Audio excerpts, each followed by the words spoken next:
Welcome to Workout B of the Bridal Body Book. This portion of the exercises are the new additions that we added. If you need a review of the exercises from Workout A, you can always go back to review them. So the first exercise in Workout B is a standing lateral raise using your dumbbells. Remembering that this is an interval training. So we're gonna go through each exercise one at a time, but you're gonna complete the full set of exercises before moving on to the next.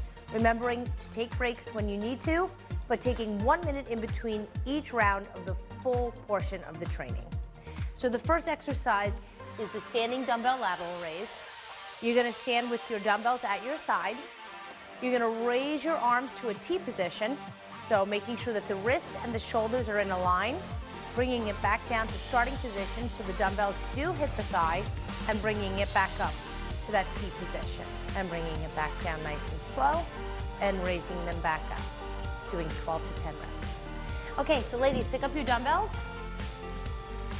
and we're gonna perform that lateral raise, keeping the dumbbells at your sides, inhaling, exhaling on the way up, bringing the arms to that T position, making sure the wrists and the shoulders are in a line, lowering it back down to that starting position, again, bringing back up to that T position, lowering it back down. Great job. So our next exercise in Workout B is the standing bicep hammer curl, and you will need your dumbbells for this exercise. So for this exercise, you're gonna pick up your dumbbells, and remembering we're focusing on the biceps. And you're gonna have your elbows really tight into the body, and the dumbbell heads are facing toward the ceiling. So your wrists are not facing toward the ceiling, the wrists are facing each other.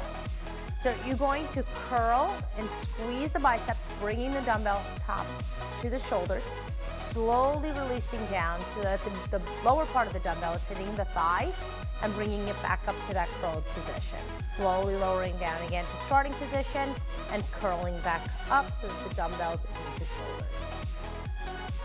Great. So ladies, we're gonna perform this dumbbell hammer curl. Again, the starting position is that your elbows are locked into the waistline. The dumbbell heads are facing toward the ceiling, and you're gonna curl up all the way, squeezing that bicep, bringing the top of the dumbbell to the shoulder, slowly releasing down back to the starting position so the dumbbells do hit the thighs, and bringing it back up, squeezing the biceps, slowly releasing down, and bringing it back up, and slowly lowering down. Excellent. So for this exercise, you're gonna do 12 to 15 repetitions. Again, remembering this is an interval training, you're going to get through all of the exercises one at a time before you start back over.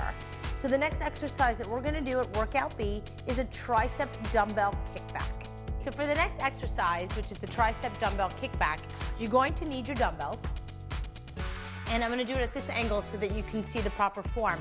So we are hinging from the hips, and the most important thing is when you hinge from the hips is to keep the belly nice and tight to support the lower back. You're gonna start with your dumbbells lowered down, and that sounds interesting, but you're gonna bring them up so that your elbows are just past body line. Now, in order to perform this exercise properly, to properly contract the tricep, you're gonna extend all the way back, straightening the arm, lifting the dumbbell head to the top, focusing on the ceiling. You're gonna bring it back to that starting position so that the dumbbell does touch the shoulder blade, and extend back up, fully contracting and straightening the arm. Again, bringing it back to starting position and fully extending, straightening the arm, and bringing it back to starting position. Okay, so ladies, we're gonna get to that tricep dumbbell kickback. I'm gonna ask you all to face the wall. And remember, keeping the belly nice and tight, we are hinging from the hips. Support the lower back. We're gonna let the arms hang in front of us. And then we're gonna bring our elbows up, bending at the arm 90 degrees. And now extend through the arms, full extension, bringing it back down to that starting position, fully extending through the arms, starting position. Great, thank you guys. So our next exercise, you guys can relax. Our next exercise is the V-up. This is a very effective abdominal exercise that you're gonna perform on the floor on your mat. And you're going to have your legs completely straight, your toes are pointed, and your hands are about 6 inches behind your hips. You're gonna start by lowering your body down about 30 degrees, and you're going to lift each leg off of the floor. If you have lower back issues and you start to feel uncomfortable, please skip this exercise. You're going to lower yourself down that 30 degrees, And on the way up, you're gonna bring your legs and your chest toward each other, slowly lowering back down to starting position. And again, bringing yourself back up, taking your chest towards your knees, and slowly lowering down. Again, performing 12 to 15 repetitions of this exercise. And again, if your lower back is bothering you, please skip this exercise. Okay. So the next exercise in workout B, we're actually gonna stay on our mats, and it's the plank to push-up. So you're gonna bring yourself up, and you're going to come to that initial plank position that we did earlier, forearms to the ground, hands are clasped, walk your feet out, coming to that plank.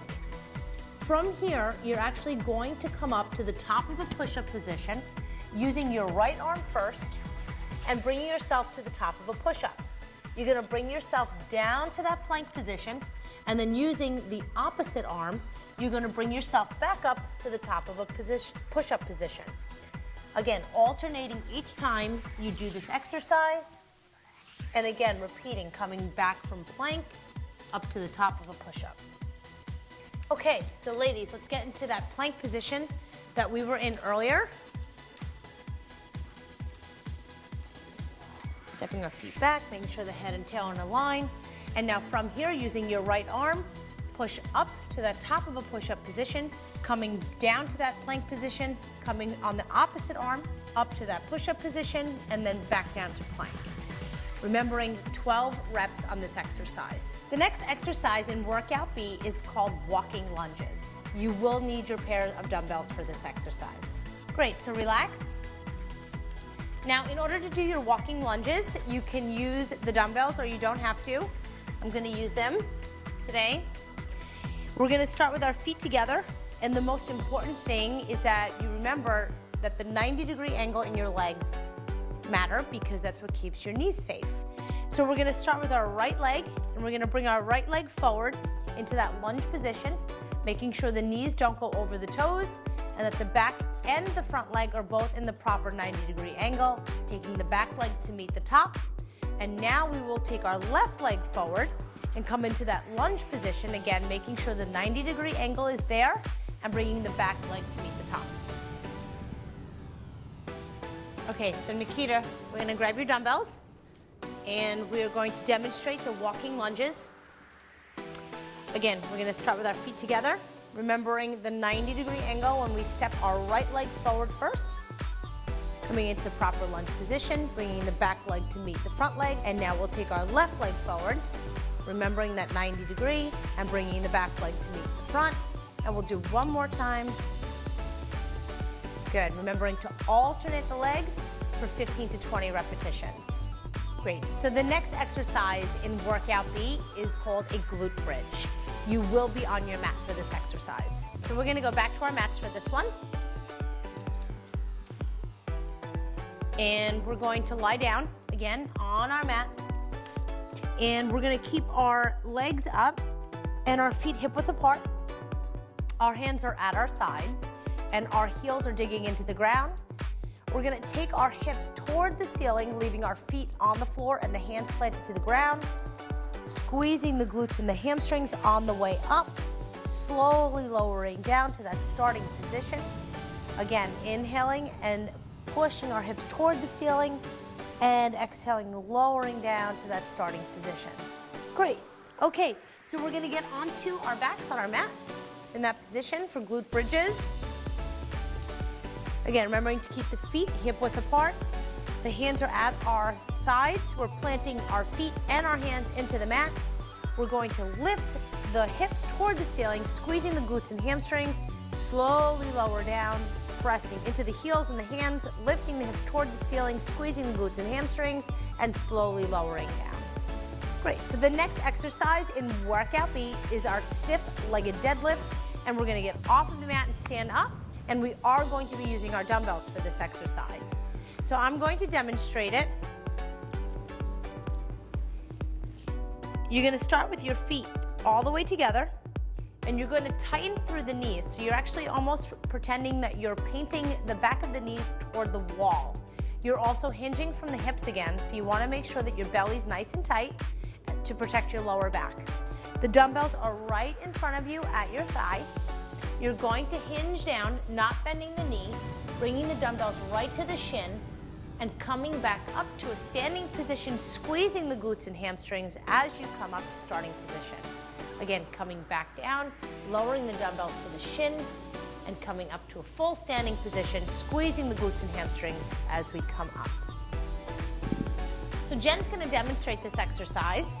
So we're gonna pick up our dumbbells, Jen, and our feet are all the way together. The legs are nice and tight and straight.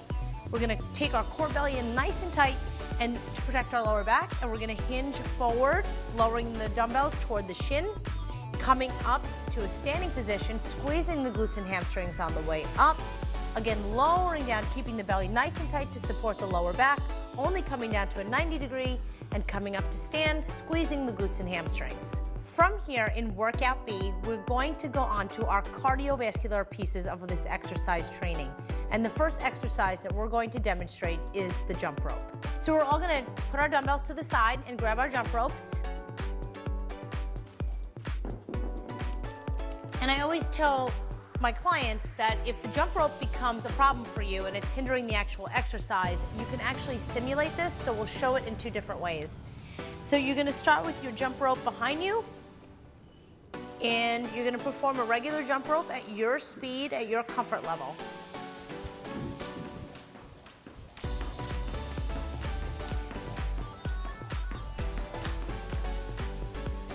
Okay, so if the jump rope is becoming a problem for you, Nikita is actually going to demonstrate this exercise without the jump rope. So you're going to come off your mat. Just remember, every part of our endurance portion of this exercise training program is 30 to 60 seconds long, depending on your endurance level.